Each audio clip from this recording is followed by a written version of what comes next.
आइए ज्ञान की गंगा में डुबकी लगाएं, अपने अज्ञान को दूर भगाएं और अपने ज्ञान को केवल अज्ञान बना करके अपनी आत्मा को परमात्मा बनाएं। सकल दिगंबर जैन समाज, खतौली, मुजफ्फरनगर, उत्तर प्रदेश, भारत की ओर से आचार्य भगवान के चरणों में त्रिबार नमोस्तु नमोस्तु नमोस्तु। जो भव्य आत्मा यूट्यूब निर्भयवाणी चैनल के माध्यम से इसका आनंद ले रहे हैं, उन समस्त भव्य आत्माओं की ओर से गुरुदेव को त्रिबार नमोस्तु करते हुए आज का पहला प्रश्न लेकर के उपस्थित हो रहे हैं स्पोर्ट्स की नगरी मेरठ से हमारे श्रीमान विनोद कुमार जी जैन। इनका प्रश्न ये है, मोक्ष पद, अरिहंत पद और सिद्ध पद में क्या अंतर है? क्या मोक्ष होने के बाद जीव दोबारा जन्म लेता है क्या? कृपया शंका का समाधान कीजिए। विनोद जी मेरठ से हैं, आशीर्वाद। प्रश्न है अरहंत, सिद्ध और मोक्ष पद में अंतर। मोक्ष पद और सिद्ध पद में कोई अंतर नहीं है। जिस जीव को मोक्ष हो जाता है उसी जीव को सिद्ध कहते हैं। तो मुक्त आत्मा की अपेक्षा से सिद्ध कहलाते हैं और रहने के स्थान की अपेक्षा से मोक्षगामी कहलाते हैं, मोक्ष में रहने वाले कहलाते हैं। मोक्ष पद का अर्थ वो स्थान जहां सिद्ध रहते हैं, और सिद्ध पद का अर्थ कर्म रहित जो आत्मा द्रव्य कर्म, भाव कर्म और नौ कर्म से रहित हो गई है, ऐसी शुद्ध आत्मा सिद्ध पदधारी कहलाती है। अब आता है अरहंत पद का। अरहंत पद इस संसारी जीव का पद है। अरहंत भी अभी संसारी हैं, पर वे जीवन मुक्त हैं। अब पुनः उनका जीवन नहीं होगा, अर्थात उनकी मौत तो होगी पर जन्म नहीं होगा। अर्थात उनने जन्म का भी नाश किया है, मृत्यु का नाश नहीं किया। अरहंत परमेष्टि जब चार घातीय कर्मों का नाश कर देते हैं, अनंत चतुष्टय से सहित हो जाते हैं, तो वे अरहंत कहलाते। अरहंत पद अस्थायी पद है, स्थायी पद नहीं। लेकिन सिद्ध का पद स्थायी है। ये दोनों में अंतर है। और अरहंत पद जो होता है, ये जीवन मुक्त रूप में है। देखिए, अरहंत का मरण पंडित मरण कहलाता है। मरण 5 प्रकार के, बाल मरण, बाल मरण, बाल पंडित मरण और पंडित मरण। पंडित मरण को अर्थात जिसने मरण का मरण कर दिया है। क्या कह रहा हूं? मरण का भी मरण हो गया, वो पंडित मरण है। अब उनका पुनः जन्म मरण अब नहीं होगा। इसलिए अरहंत में और सिद्ध में अभी अंतर है। अरहंत भी संसारी हैं, लेकिन जीवन से मुक्त हो गए, आगे अब जीवन को नहीं मिलेगा। वे भी परमात्मा है, लेकिन सकल परमात्मा और सिद्ध निकल परमात्मा है। अब एक प्रश्न और था इसमें कि मोक्ष जाने के बाद क्या पुनः वापस आते हैं? बिल्कुल भी नहीं आते। क्यों नहीं आते? जैसे एक गाय का दूध निकाला, उस दूध में घी है, अब उस घी को भी निकाल दिया, तो क्या वह घी पुनः दूध बन सकता है? नहीं बन सकता। क्योंकि वो शुद्ध पर्याय आगे होगा। तो उसी प्रकार से जिन्होंने कर्म नष्ट कर दिए हैं तो वो पुनः अब संसार में नहीं आते। अथवा यूं कहिए कि बीज है जिससे फसल उगती है, अब बीज ही जला दिया तो फसल उगेगी क्या? नहीं उगेगी उससे भी।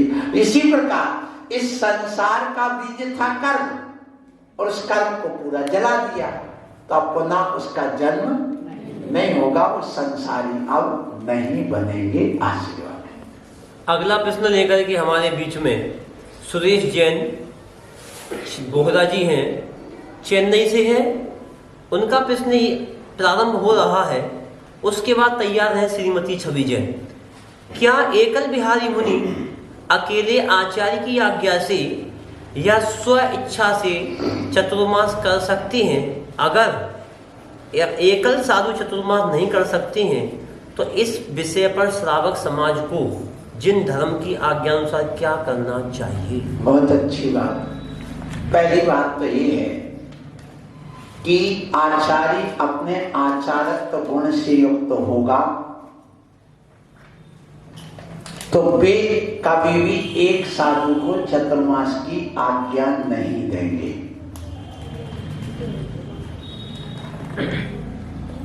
यदि वो देते हैं तो प्रायश्चित के रूप में दे सकते हैं कि तुम्हें प्रायश्चित है अकेले जाकर के जंगल में तुम्हें चातुर्मास करना है या फलानी जगह क्षेत्र पर करना है, वो प्रायश्चित हो सकता है। दूसरी बात, स्वेच्छा से कई साधु में देखता हूं नहीं बनती, आपस में लड़ते झगड़ते अलग अलग हो जाते, सो अलग अलग चतुर्मास कर लेते हैं। और बहुत सारे साधु हैं एकल बिहारी, आचार्य भी एकल बिहारी है। जब स्वयं आचार्य आचार का पाठ पढ़ाने वाले स्वयं यदि एकल बिहारी हो जाए तो उनको कौन पढ़ाएगा? आचार्य तो तभी है जब उनके शिष्य हैं और साथ में संग है, नहीं तो आचार्य कैसे? बताओ, शादी होने के बाद संतान नहीं हुई तो वो माता पिता कहलाएंगे क्या पति पत्नी? माता पिता कब बनेंगे? जब संतान। अब संतान तो हो नहीं, माता पिता बन गए। ऐसे शिष्य तो होगा नहीं, और आचार्य बन गए, तो आगम के अनुसार गलत है। अब बात आई समाज को क्या करना चाहिए एकल बिहारी साधु के संबंध में। देखो, पहली बात तो ये है उनका अपमान ना करें। एकल बिहारी साधु आते हैं तो उनका अपमान ना करें। उनसे बड़े विनय से 3 दिन 5 दिन 7 दिन अच्छे ढंग से उनकी आहारचर्या कराए, उनसे वार्तालाप करें। और वो यदि कहते हम यहाँ चतुर्मास करते हैं तो उनसे समाज का ये कर्तव्य बनता है, महाराज श्री आपको चतुर्मास करना है तो कम से कम 2 साधु एक और कोई होंगे उनके साथ में, या तो उनको यहाँ से बुला लो, यहाँ बुला लो, या आप वहां चले जाओ। आप चातुर्मास 2 मिलकर के साधु करो, उससे प्रभावना भी होगी, साधना भी बढ़ेगी, समाज को भी अच्छा लगेगा, आगम का भी पालन होगा, अन्यथा आगम का उल्लंघन होगा, गुरु का उल्लंघन होगा, जिनवाणी का उल्लंघन होगा, जिन शासन का उल्लंघन होगा। ये आप बड़े विनय से लड़ झगड़ के बड़े विनय से एक शिष्य की तरह कहना, गुरु बन करके नहीं कहना। एक उनको समझाए जिससे कि अपना काम बन जाए और उनका भी काम बन जाए। आशीर्वाद। श्रीमती छवि जैन अपना प्रश्न लेकर के उपस्थित हो रही हैं। इसके बाद अगला प्रश्न रहेगा श्रीमती आयुषी जैन का। तैयार रहें, अभी छवि जी अपना प्रश्न कर रही हैं, सुनिए। नमस्ते महाराज जी। महाराज जी, मेरी शंका यह है कि शिखर जी में जो 24 भगवान की टोक है, तो इनकी पहचान किस तरीके से हुई कि कौन से भगवान की टोक कौन सी जगह पर कौन से भगवान के चढ़ाना है? बहुत अच्छी बात है। आपका कहना है 24 तीर्थंकरों की में 20 तीर्थंकर संवेद शिखर से मोक्ष गए हैं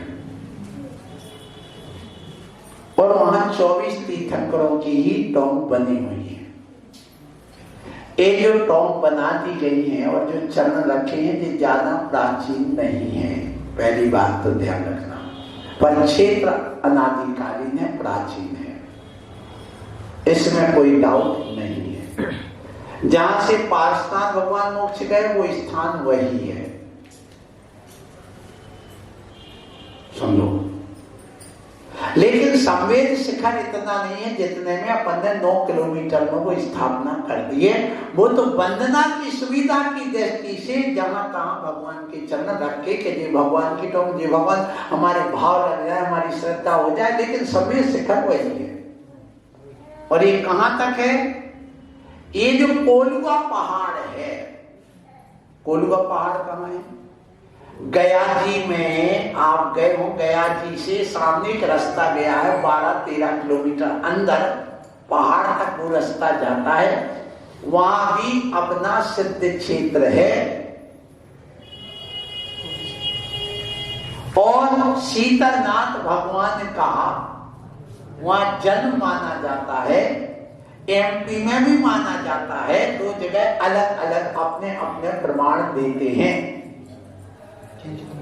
तो 200 किलोमीटर तक पूरा पहाड़ शिखर जी का है। अब कौन करे वर्णना, बताओ 200 किलोमीटर उन जंगलों में। अब बताइए, विचार करिए कि जहां आप मुनि सुब्रतनाथ भगवान की टोंक के वहां गए हो, वो खाई में इतनी सी जगह है, बड़ी मुश्किल से निकल पाते। चंदा प्रभु की टोंक को वहां जाते, आप लोग शिखर जी गए ना, गए ना? ऐसे ही यहाँ शांतिनाथ भगवान और सीता गंगा टोंक आदि के आसपास देखो, वहीं 10 वहीं हरनाथ, वहीं सारनाथ, सब भगवान को वहीं पर चरण बना दिए। वो सुविधा की दृष्टि से चरण बनाए गए और ये नियुक्त कर दिया गया। जो आगम में मिल रहा है उसी क्रम से आपने क्रम से बना करके जो पूर्वाचार्यों से आया है उससे हम कहते कि ये भगवान यहाँ से है, उसी ढंग से हमने वहां स्वीकार कर लिया है। पर पूर्व का इतिहास क्या है हम कह नहीं सकते। पर कुछ विद्वानों का मत ये है कि मूलतः संवेद शिखर कोलुआ पहाड़ तुम लोग जरूर जाना, कभी भी जाओ। वहां विशाल प्रतिमा, जैसे गोपाचल पर्वत में आप गए हो कभी ग्वालियर, तो वहां जैसी प्रतिमाएं खड़ी हैं, ऐसी प्रतिमाएं कहां खड़ी हैं? कोलुआ पहाड़ 20-20 फीट ऊंची खड्गासन की प्रतिमा। मैं खुद देख के आया, दर्शन करके 3 दिन रहा वहां पर। इसलिए वो वहां से लेके वहां तक पूरा शिखर जी का पहाड़ है और इसी ढंग से उनकी स्थापना मानना। लेकिन वंदना की दृष्टि से चलो अपन ने वहीं कर लिया तो भी अपनी आत्मा खुश हो जाती है। आशीर्वाद। अगला प्रश्न लेकर के श्रीमती आयुषी जैन उपस्थित हो रही हैं। इसके बाद श्रीमान विजय कुमार जी जैन तैयार रहे अगले प्रश्न के रूप में। आज के प्रवचन में आपने SOUL सोल के बारे में बताया। प्रति बोलो। हाँ। SOUL हाँ। तो उसके अलग अलग एक बार और बताइए। अच्छा, आज प्रश्न आया था, प्रवचन में प्रसंग आया था, आत्मा को अंग्रेजी में सोल कहते हैं। SOUL, soul. सोल माने आत्मा। ये इसलिए कहते हैं कि जैसे न्यूज शब्द बना है वैसे ही सोल शब्द बना है। कैसे बना सोल? जो आत्मा की परिभाषा है, व्याख्या है, उसी आधार पर बनाया गया। पहला आत्मा के संबंध में कहा, आत्मा अविनाशी है, सुरक्षित है, इसका कभी विनाश नहीं होता। पहली बात आत्मा के संबंध में। तो एस फॉर सेव, अविनाशी, अविनाशी विनाश से रहे। तो अविनाशी को शिव कह दिया, सुरक्षित शिव, तो उसका एस ले लिया, एस फॉर शिव, सुरक्षित अविनाशी। एस ओ फॉर ओनली, आप अकेला अवतरे मरे अकेला होए, या कोई इस जीव को साथी सगाना। माने आत्मा ओनली माने अकेली स्वयं ही सुख दुख का भोग करती है, कर्म को बांधती है, कर्म के फल की भोगती है, निर्जरा करती है, इसलिए ओ फॉर ओनली। ठीक है ना। फिर एस फॉर सेफ सुरक्षित और यू फॉर यूजफुल उपयोगी। आत्मा के पास दो उपयोग हैं, एक ज्ञान और एक दर्शन। और सबसे ज्यादा ये सारा विश्व यदि उपयोगी है, उपयोग में आ रहा तो किसकी वजह से? आत्मा। यदि आत्मा नहीं होगी तो खंडन हो जाएगा। कौन देख रहा है? ये शरीर की कीमत कब तक है, उपयोग कब तक है? जब तक आत्मा है। ये सोना चांदी का उपयोग कब तक है? जब तक आत्मा है। ये गाड़ी घोड़े मकान का उपयोग कब तक है? जब तक। तो यूजफुल कौन है? आत्मा। सबसे ज्यादा उपयोगी आत्मा है। और यूजफुल का उपयोगी। उपयोग दो प्रकार के, ज्ञान और दर्शन। मतलब जो ज्ञान से देखा जाता है, जाना जाता है, और दर्शन से देखा जाता है। जो जानती देखती उसका नाम क्या है? आत्मा। तो यू से क्या लेना? यूजफुल उपयोगी, उपयोगवान। और जो जानती देखती है उसका नाम आत्मा है यूज। एंड आई लवली सुंदर। सबसे ज्यादा सुंदर यदि कोई वस्तु है इस दुनिया में तो है कौन है? आत्मा है। इसलिए इसको आत्मा को क्या कहते हैं अंग्रेजी में? सोल। अगला प्रश्न लेकर के हमारे बीच में श्रीमान विजय कुमार जी जैन उपस्थित हो रहे हैं। इसके बाद अंतिम प्रश्न समापन सत्र का श्रीमान अंकित जैन तैयार है। अभी विजय कुमार जी जैन अपना प्रश्न करें। महाराज जी, मेरा प्रश्न यह है, जब तीर्थंकर भगवान 4 घातिया कर्मों को नष्ट कर देते हैं और वो 5000 धनुष ऊपर उठता है, संवत्सरण की रचना होगी सब। अब फिर जो है, जब वे योग निरोध करते हैं तो मान लीजिए उन्हें समेत शिखर से मोक्ष जाना है, तो वो समेत शिखर जी जो 5000 धनुष ऊपर है वहीं रहेंगे या नीचे पृथ्वी पर है? बहुत अच्छी बात है, सुनिए।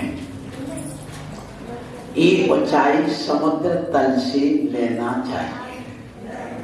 किससे? समुद्र तल से, पृथ्वी से 4-5,000 धनुष। कितना? 5। तो हमारे भगवान सब ऊपर पर्वतों से मोक्ष क्यों गए? क्योंकि जब वो ऊपर चलते हैं, अब शिखर जी का पहाड़ कितना ऊंचा है? समुद्र तल से ऊंचाई कितनी है? किसी को मालूम है? कितना?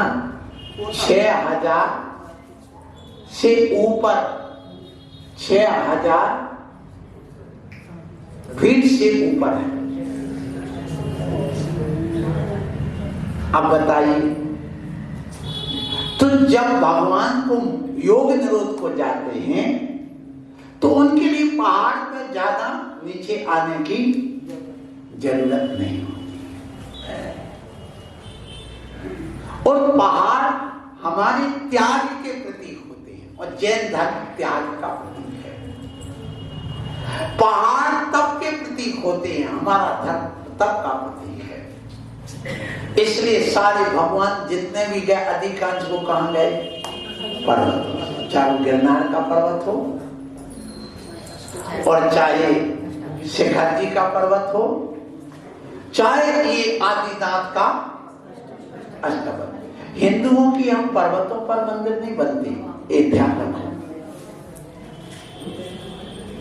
क्योंकि हिंदू धर्म योग प्रधान है। योग के लिए नदी का किनारा चाहिए, इसलिए इनके सारे कहां होते हैं? नदी के किनारे होते हैं। और हमारे जितने भी तीर्थंकर होते हैं उनके जन्म नदी के किनारे होते हैं, क्योंकि शीतलता चाहिए वहां। इसलिए जन्म स्थली कहां होती? दिगंबरों के माने जैनियों की, तीर्थंकरों की नदी के किनारे। और तप के लिए कहां जाते वो? इसलिए वहां जैन समाज नहीं होने पर वो एकांत है, इसलिए नहीं भी है तो भी जाकर वहां रहते। तो जब वो योग निरोध को जाते हैं तो बस जमीन से 4 अंगुल ऊपर रहते हैं, 5000 धनुष ऊपर नहीं रहते। ये उसका उत्तर है आशीर्वाद। अंतिम प्रश्न लेकर के हमारे बीच में उपस्थित हो रहे हैं श्रीमान अंकित कुमार जी जैन, खतौली, मुजफ्फरनगर, उत्तर प्रदेश, भारत। आए आकर के आज इस अंतिम प्रश्न करें। नमस्ते महर्षि, मेरी शंका ये है कि अभी जैसे पंचम काल चल रहा है, इसके बाद छठम काल शुरू होगा और वापस हम पुनः पंचम काल में आएंगे, तो हमारे पास ऐसे कैसे घटित होगा कि हमारी 24वीं कौन सी है और हमारे शाश्वत क्षेत्र और सिद्ध क्षेत्र कौन से हैं और मुनिचर्या या बाकी चीजें किस तरह से प्रारंभ होगी? अच्छा, देखिए, पंचम काल चल रहा है। प्रश्न एक आया है कि जब छठा काल आएगा, फिर पंचम काल आएगा, फिर चतुर्थ काल में पुनः तीर्थंकर होंगे, तो कौन सा क्षेत्र है, क्या है, नियुक्त कौन करेगा? तो इसकी नियुक्ति देव लोग करते हैं, जो अवधि ज्ञानी, अवधि ज्ञानी और कहना चाहिए कि श्रुत ज्ञानी होते हैं। देव भी द्वादशांग के पाठी होते हैं और अवधि ज्ञानी होते हैं, और वही इसकी रचना करते, मानव नहीं करते। अयोध्या देवों के द्वारा बसाई हुई नगरी है, इंसानों के द्वारा नहीं। चंपापुरी देवों के द्वारा बसाई हुई नगरी है। शिखर जी देवों के द्वारा बसाया हुआ है। गिरनार जी देवों के द्वारा बसाया हुआ है। अपना ये अष्टापद, जिसको बद्रीनाथ कहते हैं, ऐसी 5 भूमियां हैं जो देवों के द्वारा विशेष रूप से संरचना करके बसाई गई हैं। जहां जहां जन्म हुआ वो और जहां जहां मोक्ष गए वो स्थान ऐसे हैं। तो जिस समय ये अभी पंचम काल चल रहा है, पंचम काल के बाद छठवां, फिर पंचम, फिर पंचम काल के अंत में कुल कर होंगे 14। कौन होंगे? 14 कुलकर होंगे। उनमें जो अंतिम कुलकर होंगे वे कुलकर उन तीर्थंकर के माता पिता होंगे। और जब माता पिता की यहाँ जब बच्चे की संतान घर में आएगी तो देव लोग आके उत्सव मनाएंगे, तो पता चल जाएगा तीर्थंकर का अवतरण हो गया। तो इसका निर्धारण हमें नहीं करना, किसको करते हैं? स्वधर्म इंद्र अपनी सेना लेकर के आता है, आसन कंपायमान होता है, फिर वो निर्धारण करता है। और जब वो निर्धारण करता है जहां जन्म हुआ वो अयोध्या नगरी है। लेकिन महर्षि, पंचम काल में कैसे पता लगेगा कि हमारे जो 24 है वो कौन है और मुनिराज कैसे होंगे? जो अब पंचम काल है, तो आगे का पंचम काल आएगा, उस पंचम काल में सुनिए, जो सम्यक दृष्टि देव लोग होंगे, वे सम्यक दृष्टि देव लोग ही अपने ढंग से धर्म को चलाएंगे। लेकिन ऐसा धर्म जैसे अभी चल रहा वैसा उस काल में नहीं चलेगा। क्या कह रहा हूं? ये हमें परंपरा से मिला है, लेकिन उस समय परंपरा से मिला हुआ नहीं रहेगा। सम्यक दृष्टि तो रहेंगे, लेकिन इस ढंग से जैसे अभी धर्म चल रहा है वैसा उस वाले पंचम काल में, उत्सर्पणी काल में वैसा, या उत्सर्पणी काल में तो होगा, उत्सर्पणी काल में वैसा नहीं होगा। इसलिए ऐसी व्यवस्था है। आज का कार्यक्रम यहीं पर समाप्त हो रहा है। नदी में पानी ना हो तो नदी की शोभा नहीं होती है, और शरीर में अगर आत्मा ना हो तो शरीर की कोई कीमत नहीं होती है, और व्यक्ति के जीवन में अगर जिनवाणी ना हो तो व्यक्ति का जीवन अधूरा होता है। उस जिनवाणी का शंखनाद करने के लिए आपके यहाँ दस्तक देने के लिए आई है निर्भय वाणी। आप निर्भय वाणी का आनंद लीजिएगा, इस कार्यक्रम को सुनिएगा और अपने जीवन में शंकाओं का समाधान करिएगा। आपके यहाँ घर बैठे इसका आनंद देने के लिए निर्भय वाणी आ गई है। आपको करना कुछ नहीं है। अगर आप चाहते हैं कि आचार्य श्री यहाँ पर रहे तो लाइव भी सुनिए। अगर आप चले जाएं, आचार्य श्री जाएंगे, आने जाने वाले कोई रोक नहीं सकता है। तो आप दुख मत बनाइएगा। मीडिया ने आपको वो व्यवस्था दी है कि आप जाने के बाद भी उनका आनंद ले सकते हैं। करना कुछ नहीं है, मोबाइल निकालना है, यूट्यूब पर जाना है, NIRVHAY स्पेस VANI डालना है और सब्सक्राइब का बटन दबा के बेल आइकन दबाना है। आपको घर बैठे ही इस कार्यक्रम का आनंद मिलता रहेगा। और अगर आप चाहते हैं कि हमारे प्रश्नों का समाधान हो तो भाई हमारे प्रियांशु जैन अहमदाबाद गुजरात से, और भाई रितेश जैन ये बनारस से हैं, एक उत्तर प्रदेश एक गुजरात। ये आपके यहाँ तक ये पहुँचाते हैं, आपके पास तक ये करते हैं। आपका भी फर्ज बनता है कि आप थोड़ा बहुत इसको उठा करके देख लें, इनका दिखाना, गुरुदेव की इतनी मेहनत करना, और आपका सुनना सार्थक हो जाएगा। तो आप लोग अपने अपने मोबाइल निकालिएगा, उस पर निर्भयवाणी डालिएगा और उसको सब्सक्राइब करके उस बटन को दबाइएगा और घर बैठे इसका आनंद लीजिए। और अगर आप चाहते हैं कि हम अपने प्रश्नों को भी भेज सकें तो उसके लिए भी मौका दिया है। आप हमारे संगे भैया का नंबर 8989045590 इंग्लिश वालों के लिए 8989045590 89-890-45-590 हिंदी वालों के लिए 89-890-45-590। इस नंबर को सेव करने के लिए टेक्स्ट मैसेज छोड़िए, अपना नाम भेजिए और नाम भेज करके अपने प्रश्न को भेजिएगा।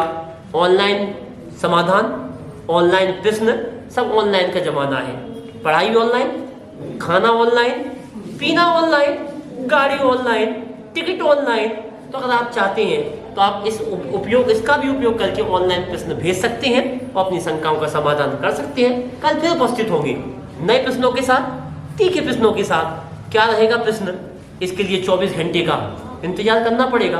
कल ठीक 6:15 बजे इसी प्रांगण से उपस्थित होंगे। आपके सवाल गुरुदेव के जवाब की ओर से। तब तक की ओर आप सबकी ओर से गुरुदेव के चरणों में बात नमोस्तु।